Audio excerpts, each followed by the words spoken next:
Hey, James, I'm so happy to have you here today. Thanks for being here. Thank you. It's my pleasure.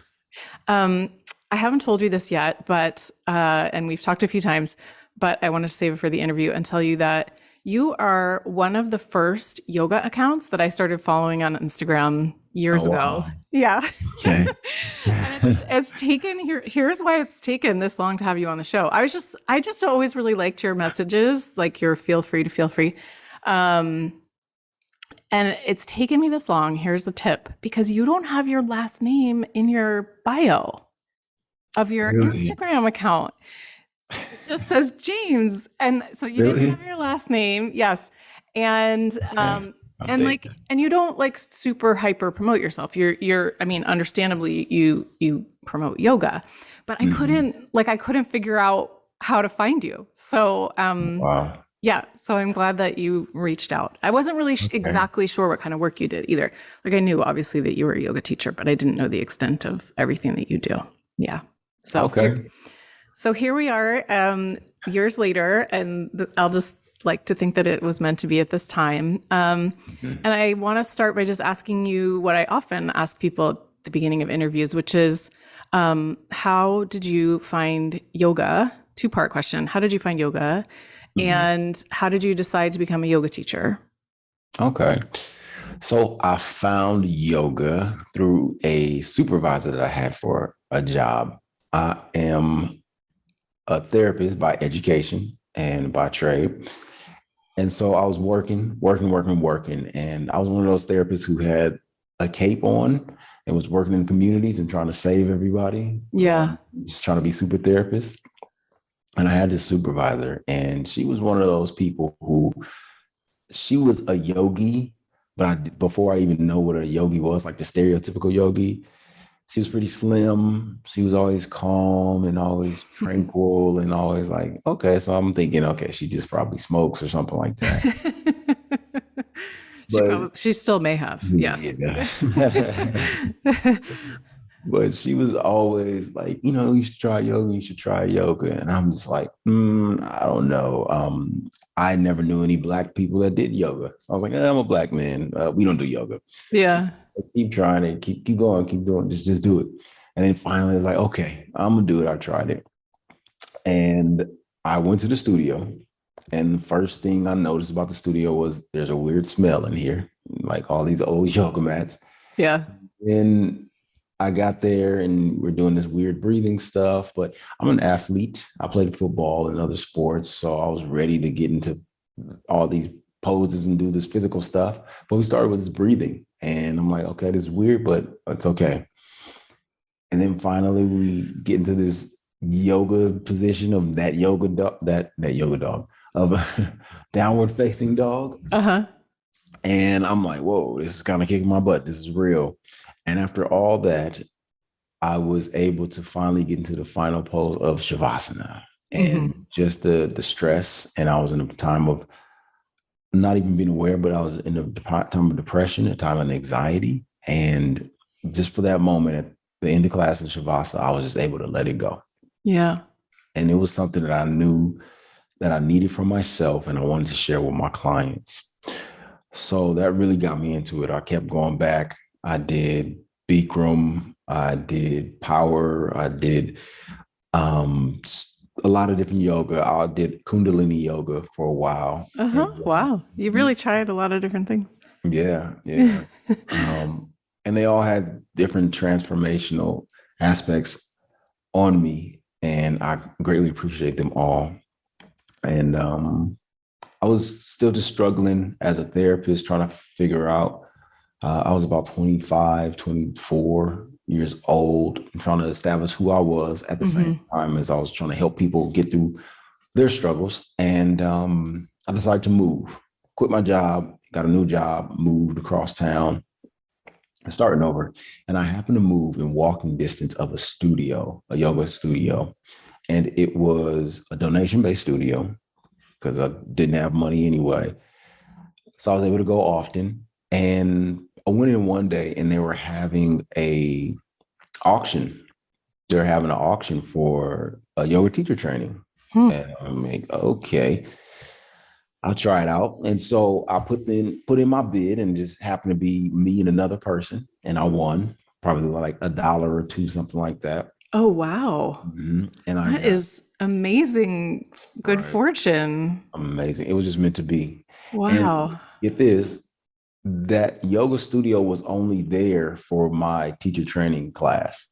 Like before me, they were at another location, and after me, they moved to back to other location that was not in walking distance from me. Wow. So it was just meant to be. It caught me Yeah. in transitional time, and it just changed my life. So went through the yoga teacher training program, changed how I eat, changed how I thought. It gave me permission to be able to trust in myself and believe in myself and take that leap to quit my job. I know it's a story that most yoga teachers have, quitting your job, changing your life or something like that. I was one of those people. So I just was surrounded by people who were also going through these different transformations. And I was able to make the leap into being a yoga teacher. And I Hmm. haven't looked back since. I'm so grateful for the experience. Oh, I'm so glad to hear that because it's not an easy profession to leap into. I mean, it's Mhm.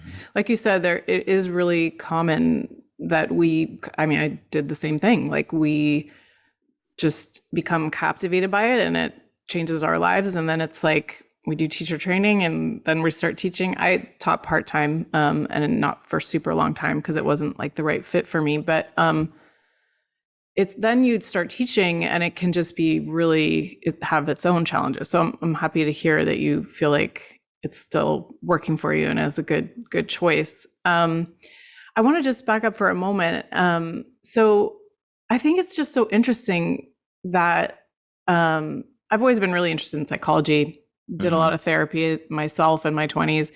And so I think it's really interesting that you have that background and yet it felt like it wasn't enough, because I think therapy is so helpful for so many people. And I would imagine that education is like just so helpful in processing your mind. Mhm. So, how do you feel like yoga then helped kind of get you to the place you are now that maybe your education and your work as a therapist wasn't quite doing it? You know what I mean? Hmm. Yoga got me out of my mind. Yoga gave me a place to really explore my whole sense of self. So I love therapy. I'm always promoting therapy. I'm still in therapy right now, Mm-hmm. but therapy is a mental process. You're thinking about your past. You're thinking about what's going on. You're thinking about healing. You're thinking, and you're processing. And it's a huge part of healing, but it's not the whole part of healing. So yoga gave me access to parts that talk therapy couldn't do. Yep. And especially therapy is structured in different modalities and different practices. Okay. So these are structures. Hey, this is Freudianism. This is Jungianism. This is cognitive behavioral therapy, systems to try to place the practice of therapy in so we can try to understand each other. Yoga is a system, yoga is a tool, but it is to help us to understand ourselves mentally, physically, and spiritually. Mm. So the combination of it really helped me to dive deep and explore myself. And I constantly still am, and I'm still constantly in that practice of being able to explore myself. So it's a combination of them, but I know the mental practice of therapy and psychology, it can keep me and keep other people in a space of just constantly analyzing. Yeah, that's so true. Mm. Yeah, so you're just stuck in that place of analyzing what happened, what did happen, what's supposed to happen. And yoga is a practice of action where you're moving through the postures, you're moving through the poses, you're focused on your breathing. And so it helps me pull myself out of just the mental analytical aspects of, am I focusing on the healing of my mom wounds and my dad wounds and what happened through this, what happened through that? And it just brings me right in the moment. I'm breathing, I'm holding this pose, it's kicking my butt, it's feeling good or whatever. So therapy is great. I think everyone should go to therapy and have that process. But therapy is also a part of exploring how our minds have been shaped by the systems. And yoga is a practice of who we are, even outside of the systems, on the soul, on a spirit level. So being able to Yeah. have those practices to access me. That's so beautifully said. And yeah, that is, you're right. Like, I feel like there's, you know, um, sometimes we get stuck in, like, if you're doing a lot of therapy or whatever it is that you're doing, sometimes we hit like a wall or a plateau. And then, I don't know, with yoga, just getting back into your body and just having that embodied experience of like moving your body, moving the stagnation, moving the energy, not being stuck in your thoughts, it can Mhm. just be healing in and of itself in a way that talking and thinking about things at a certain point, you might just like start butting your head, Right, right, right. against a wall. I remember reading, so early on when I was doing yoga, I was just going to classes and I was talking to the teacher afterward. And I was just like, this was so long ago. This was like in the 90s. So before, there were a lot of books and I just said to the teacher, what can I read? Like what kind of yoga books do you recommend? And she recommended Eric Schiffman's book, which I don't know if people read that book anymore, but it was like a really huge book back at that time. And it's a beautiful book. He's such a cool guy. Like you would love him. Okay. And so a lot of the book is just postures, but really the valuable part for me of that book is just kind of like the intro, just where he talks about his own experiences of doing yoga and all these things. And there's just this one part that I still remember where he says, yoga taught me to trust in life. It Mm. taught me to trust just in the beauty of life. And I just was never a person that I was always very analytical, very Mhm. emotional, very in my head, had a lot of like stuff to deal with as a young adult, just my own stuff, like my own self-made up stuff. Right. And it was like I never stopped to feel how beautiful just life is and like Right. being alive. And that's kind of what that reminded me of when you were talking about that. That's right. It is. I was very caught up in, as we do the doing of life, as we always talk about. Mm-hmm. Like I said, I was about 25 years old at that point where I did what I thought I was supposed to do. I'm going to school. I'm working. I'm not in jail. I'm not on drugs. I'm not You were down achieving and a out. lot. Yeah. I'm doing what I need to do. And then it got to a point where, okay, now who am I? And, beyond my thinking patterns, beyond my family dynamics, who am I? Mm-hmm. And like I said, therapy is a tool to help you discover what you think and how you think. But then yoga is just as a tool to help you understand who you are Mm-hmm. on a whole different level. So yeah, I agree. He said Eric Schiffman. Mm-hmm. Yeah. I'll send you the link to the book. Thank you. It's a great Please, book. please. Yeah. Yeah. It's in black and white. Oh, It's wow. like, yeah, it looks, Okay. I mean, at that time, it's like, it was the 90s. It's not like everything was in black and white, but it just looks like a very like vintage book. Okay. Yeah. Yeah. Cool. I just Um, read, just because it's on my mind, I just read Baron Baptiste's book. mhm. Yeah, The Power of the Journey or something like Journey that. into Power, I think. Journey into Power, yes. Yeah. Just read it. And I received it as part of my teacher training back in, was that like 2014? And I may have read a couple pages and then just put it down and then picked it up again now and was like, oh, okay. I need Hmm. it right now. So Hmm. it's Yeah. good. That's nice. Yeah, it's true. You get things like you absorb things at the right time. Mhm. When you were working as a therapist, were working with kids? Is that right? What were the systems that you had to work within as a therapist? Probation, the juvenile justice system, um, the mental health system, That is some adoption. heavy stuff. Wow, Mhm. that's a lot. Yeah. So it was a lot. And to see a lot of those children just be resilient as they go through that. I grew up with both of my parents. My parents are still alive, great parents. And to see some of the children maybe not even know their parents, or their parents still going through their own struggles, mental health issues, drug issues, incarcerated, and to see those kids just doing more than surviving, but just living life and finding out ways to live life, but then still having their issues just like everyone else. Yeah. So a lot of times the biggest issues for me was dealing with the system who was trying to deal with these children instead of love on them and appreciate them and help them to just mature and navigate what life has offered them. And I know the system is the system, but it wasn't, as you said before, it wasn't a good fit for me when I was bringing myself into the relationship with the child, and they wanted me to bring the theories, the modalities, the paid for practices, the things that fit in within the system. So that became a struggle for me. And that, really sent me on a journey to figure out who I was, not who I had be taught, who I was taught to be, because I know who I was really beneficial and helpful to these kids. So it was like, let me connect with them on a level of who I am instead of what this paperwork tells me to do. Yeah, yeah, yeah.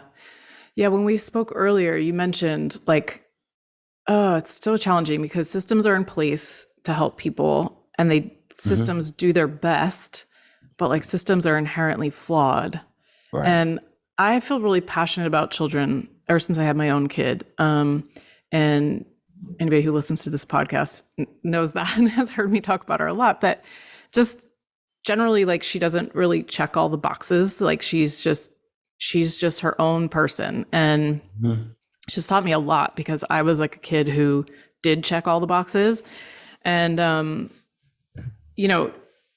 there's some learning challenges like in our family and everything. And so I've learned a lot about that. And I've seen just a little bit of how systems work, right? And how they just do a disservice to kids who don't fit in all the boxes, like whether it's from their upbringing, whether it's from their just chance, whether it's from their the way their brain works, whether it's the way their nervous system works. And so I don't know. I just, and when you said like certain therapies are approved or not approved, that is so interesting too, right? Because certain therapies get funded and then there's great research on those. And so those get approved and then those get funded even more and funded even more. And then it's like this endless circle. So yeah, I just know a tiny bit about that level of complication. And it's a lot to deal with. And I would imagine as a young person, it would just be heavy. So how do you feel? So what's the work that you do now? And what are you able to bring to it now that's different than what you were able to bring to it then? I work adjacent to the system, I like to think. So now I work with organizations and schools where I come in and I provide yoga. I provide wellness programming. So I was actually at a school yesterday and I had time to talk with the kids. I had time to sit outside with the kids, actually outside in the grass. And we did some yoga and they answered some questions. I answered some questions. There was more focused on the practice and the healing than it was on the paperwork. And that's what I bring to the table. That's what I do now. So we have a program where it brings them through what we call our freedom model that helps to bring rapport, helps to build engagement and motivation and observation of the growth that they've done. And within that freedom model still is a lot of freedom. So like I said, therapy it's still, I'm trained in it. I know all the things that work. I don't know all the things that work, but right. But you have tools. Yeah. I have tools. So I implement those tools within my yoga practice. And I do it in a way that gives me space to be able to connect with the students from person to person. Yeah. because, like you said, no one's checking all the boxes, and I want them to be able to have space to do that. So, yeah, we have a program. We come in, we work with the staff, and we work with the students to help them develop their own sense of wellness and freedom. That is so awesome. Oh my gosh, that makes me so happy. Mhm. So, do you have to, in order to get this work, how do you just have to go to the individual schools and present them with your program and what you would do, and then they have to just find the budget to hire you and the people who work with you? Yes and no. So I have been doing this work for a couple of years, and most of the times I have been connected through the community. So just working with people in the community, parents, educators who are interested in the work, and then they connect me with somebody within the school district. And Oh, then nice. the school districts have the money for it. And especially now, if you're doing this work, schools have district money because of COVID. Yeah, The right. language, the language, the learning loss. There have been money provided for this, and so the programs that we do, social emotional learning and wellness work, schools understand how important it is, especially now. We understand rates, sadly, of suicide have been steadily climbing, anxiety and depression within students, and then a 2 year break where you're staring at a screen did not help for students. So the work that we do of reconnecting them is valued and more valuable. Previously, it was all about tests and academics, understandable. But Hmm. now we're understanding that beyond just can you answer in Scantron or into the questions, Hmm. who are you a person? Who are you as a student? So we get to help students and staff reconnect with themselves. Like I said, adjacent to the system, but still it is helping academically. It is helping with behaviors. It is helping with students and teachers to decrease their burnout. So they're not struggling to make it through the school year. So we're doing that work. Yeah. So connecting with districts, letting them know the value of the work that we do if they don't know it already, Hmm. and providing a program that can align with their systems that are already in place. Yeah. So do you like how does it break down for, let's say, like a third grader? Mhm. Do you teach them yoga once a week and then do some supplemental social emotional learning curriculum as well, or how do you structure it? We bring it all into one. It's like a yoga, mindfulness, and wellness sandwich that we all Okay. bring together. So 30 minutes is a long time for a third grader. That's true. That's To true. focus on the yoga mat, and we do 30-minute sessions. Within those 30-minute sessions, we're engaging them through the mindfulness practices, we're engaging them through the wellness and the mental health and the yoga practices. We know they don't want to just sit there and talk all day long. Hmm. Yoga poses are fun and stuff, but then sometimes they just want to hang out in their own downward dog.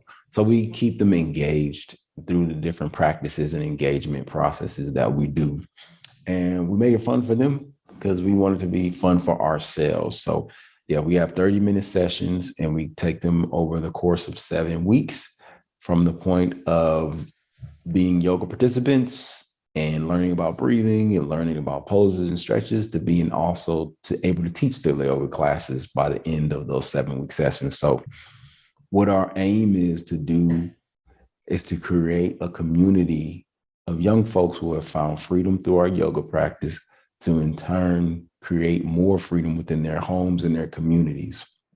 School environment is a huge part of where they spend their day. Hmm. So if they're learning the practices and sharing with their friends, and the teachers are sharing with other students, we can create a community that is all about healing and all about focusing on their wellness. So that's the work we do on campuses and with organizations as well. Yeah, that's so nice. And like, what are some memorable results that you've seen? And I don't mean, like, obviously, I don't mean that in a technical way, but Mhm. just um, you have such a nice way of connecting, and I imagine that I feel for kids, like, that in and of itself is like 75% of what they need.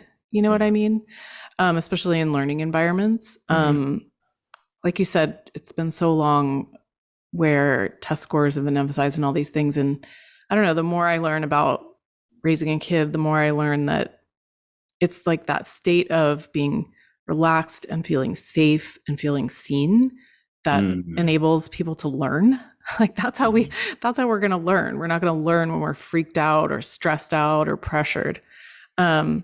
So what are some of the what are some of the what are some stories you can share about having worked with kids in this way? Yesterday, I got a message from a teacher. She let me know, hey, after your class, little Johnny, whatever his name was, said that he felt drunk. And yeah, he felt drunk and like he was relaxed. He said he only felt like that when he was drunk or something. But he felt good. Huh. He said he felt good. And he said he was just so used to feeling so tight and unwound that for him to have this experience after class, it was just weird for him. But he liked it. It felt good. And this was at an alternative school. And at alternative schools, those are the schools that house a lot of time the students who have been removed from traditional school. So these are the schools where students are always being watched, policed. They're always being focused on for their behaviors. And sometimes substance abuse is in the calculation, but for him to say, hey, I felt like I was relaxed without a substance, Yeah.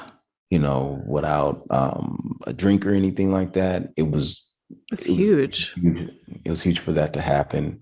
And I hear a lot of students say that too, where it was one student, and this was another alternative school where there was a lot of gang involvement. And so with a lot of gang involvement comes a lot of leadership skills. One student quieted the whole class, like, yo, y'all need to shut up. Y'all need to be quiet because I need to get my yoga. And he was very adamant about everybody joining in Shavasana or leaving because he said, it's crazy in my community. It's crazy in my home.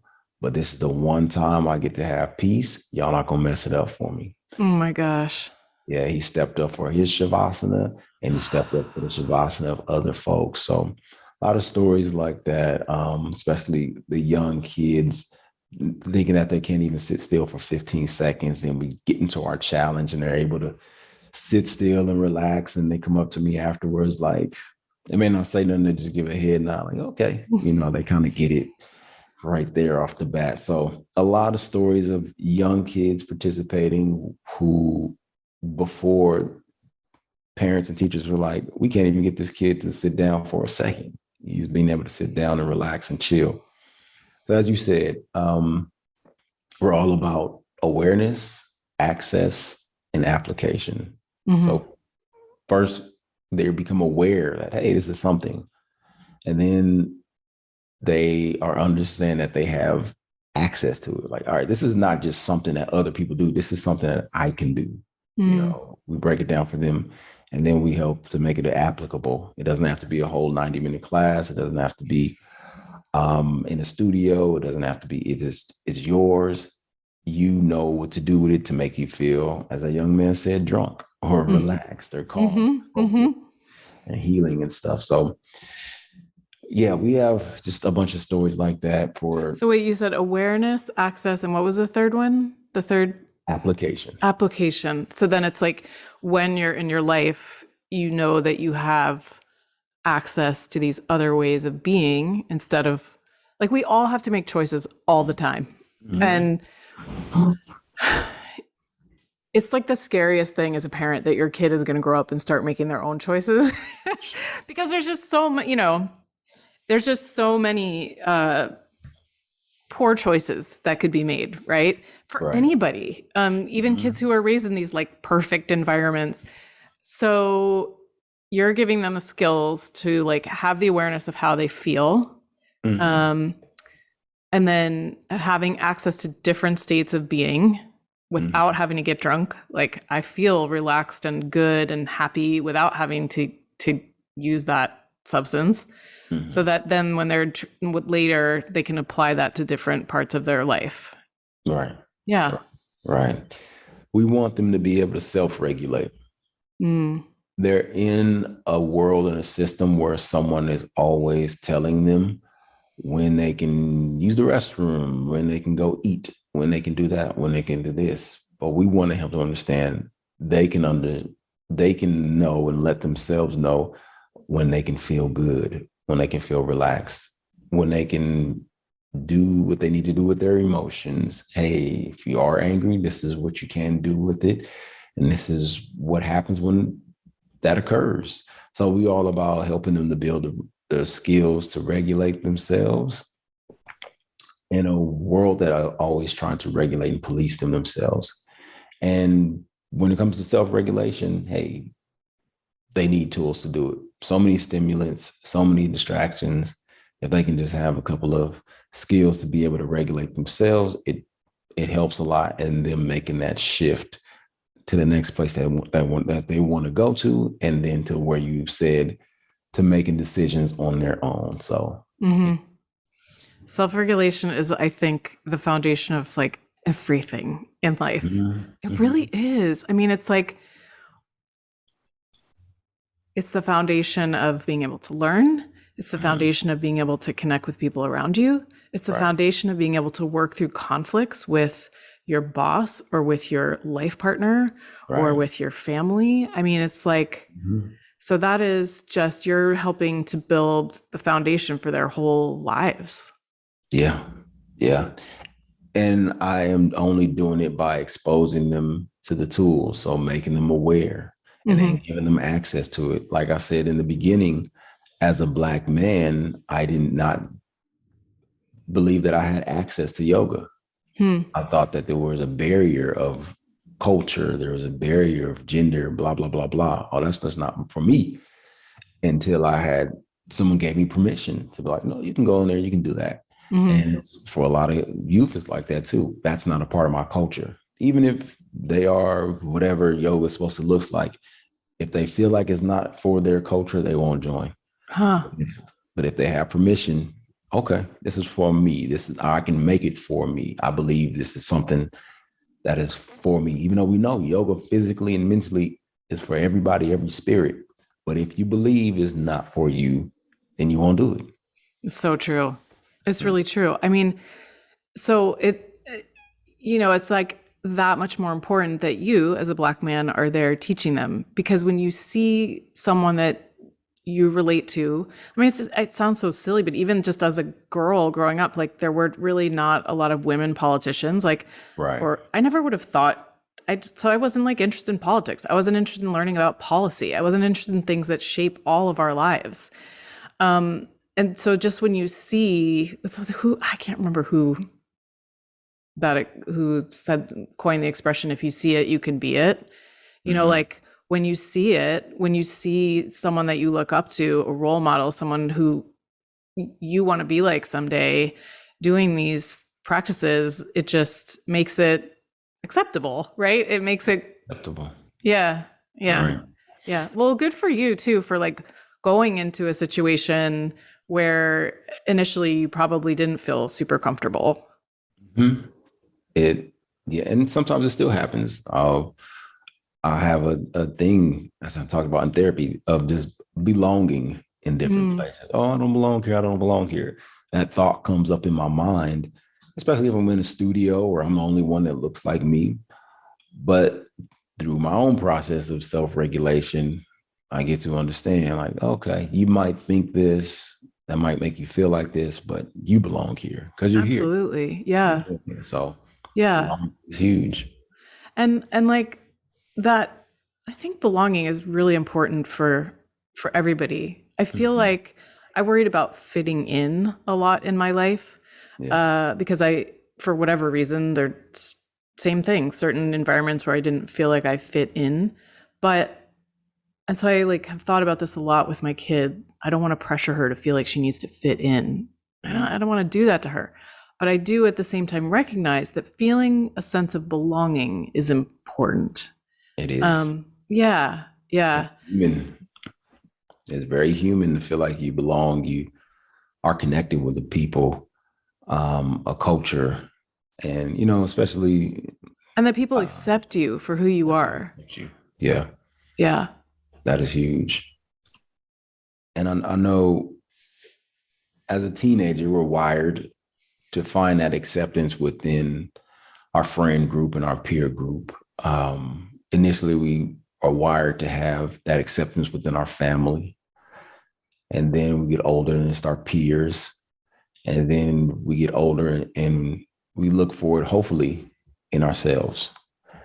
And we have to take that dive inside to have that acceptance within ourselves, to be comfortable in the environments that we are in, and to be accepted by the people who genuinely accept us, not just tolerate us, not Mm-hmm. just use us as a whatever. So it's an ongoing process of belonging, fitting in, and accepting the self from the system, from friends, from family, from whatever. And yoga definitely helped me through those transitions and continues to help me. I feel like yoga for me helped me just internally boil things down to essence, right? So it was like, oh, I'm acceptable and I'm enough just because I am. Mm-hmm. And like my internal I am is just the same as that person next to me and that person across the way. And I could feel that connection that we talk about, Mm-hmm. that internal connection.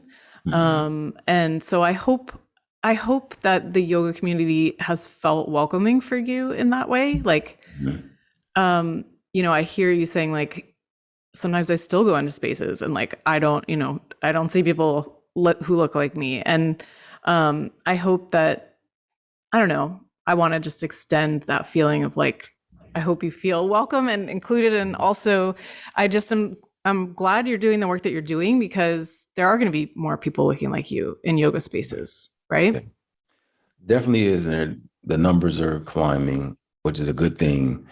And going into those spaces now after doing the work, understanding that it is a feeling of not belonging, where in my mind, I remember yoga teacher training. Initially, I was like, I'm the only one here.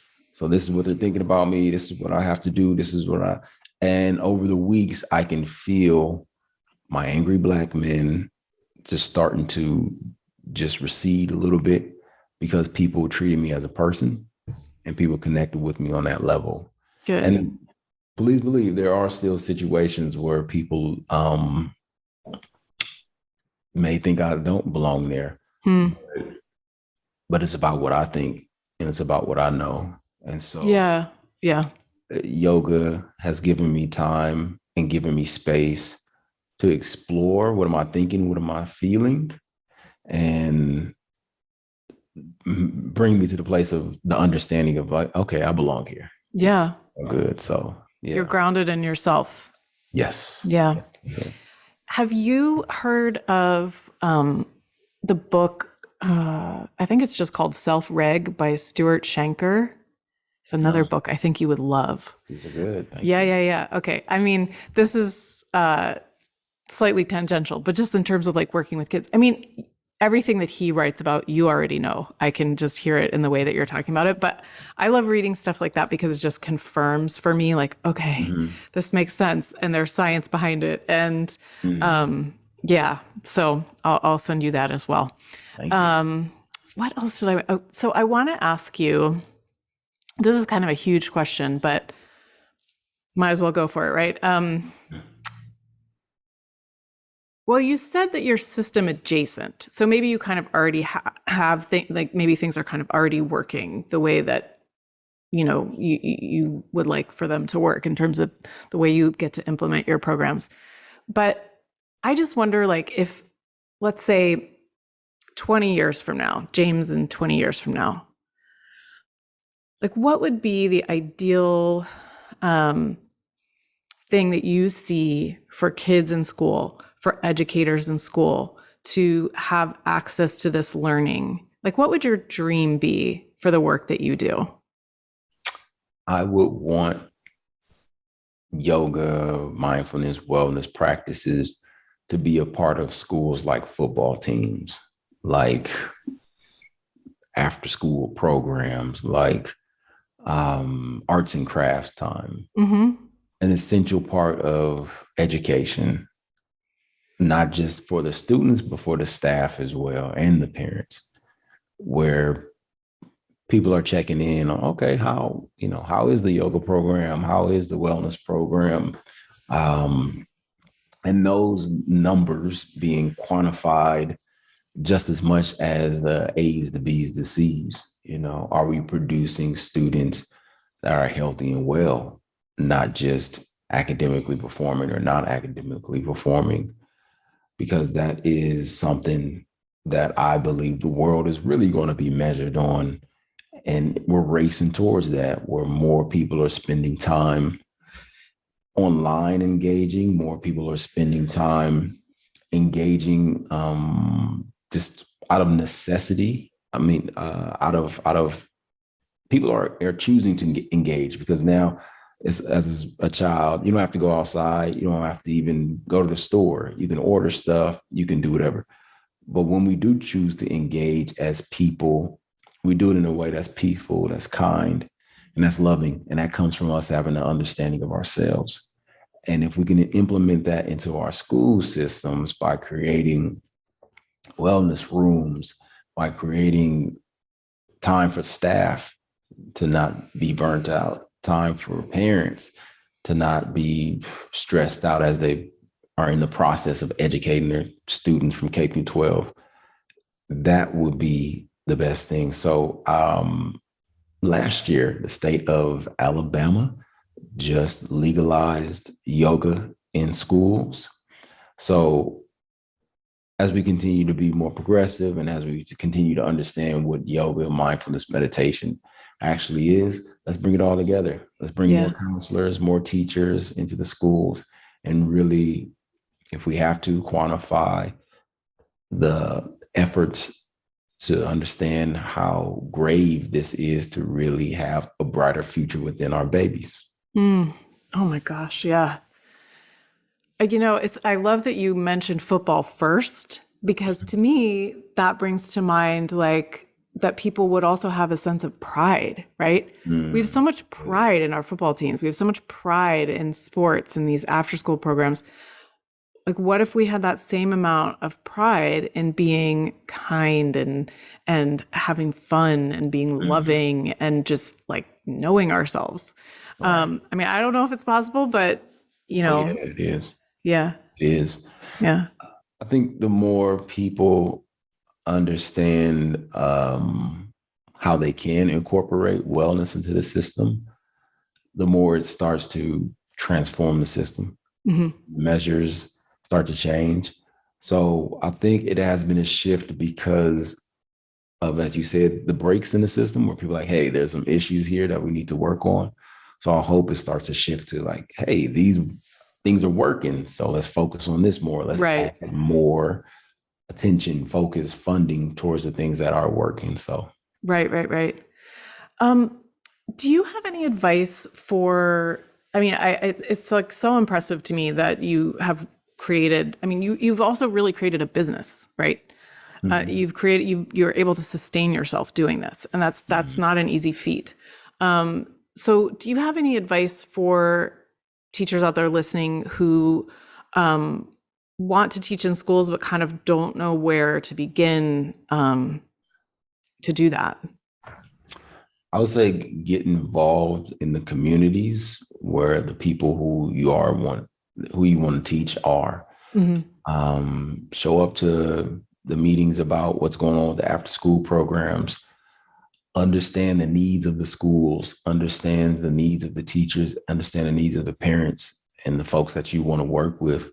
Because a lot of times we can come in as certified yoga instructors, registered yoga teachers, and begin to preach. Mm. Um, Yeah. you know, you need to eat like this, you need to think like this, you need to this, that. Like, wait, hold on. We're welcoming in you into our school, and we're being vulnerable and sharing the issue that we're having, not to be berated, preached to, and condemned for how we live, but just, hey, show us what we don't know as far as our work towards our healing, and be present enough to understand you don't know everything, Mm-hmm. and you still have some work to do. And it's a collaborative effort. It's a collaborative effort. So the schools are and the organizations are where they are, and they need you to do your job in a way that is going to help them move a little bit further down in their mission. So understanding their mission, understanding what they are there for, and helping to align it with the practice and the tools of yoga, because it's not about you, it's about the practice and the tools of yoga. Mm-hmm. So yeah, just check your ego at the front door of the schoolhouse. Bring a teacher an apple, bring the principal some candy or something like that. And just be a part of the system, be next to the system that the kids are already a part of in a helping way. Mm-hmm. That's so wise. I mean, that's really wise. Like to go in and and assume that you know exactly what they need can be really off-putting, but for people to feel like you're working together, you're working with them. It's just such a wise approach. So Yeah. yeah. Well, thanks so much, James. I just love talking to you and meeting you. This is like one of those moments where I'm happy that the internet, that social media exists, Yes. because I kind of go through like, oh, there's so much noise, but yeah, it's super nice to be connected to you, and I just want to thank you for the work that you do, and just for continuing to spread yoga and wellness. It's really admirable. Thank you. And likewise, you just being on social media and showing up as yourself, as well as doing this podcast, is tremendously beneficial for people in search of their purpose and their mission, and people who are still working towards it. Completing it is just very beneficial. So you're helping a lot of people out with your Well, voice. well, thanks. Thanks so much. All right.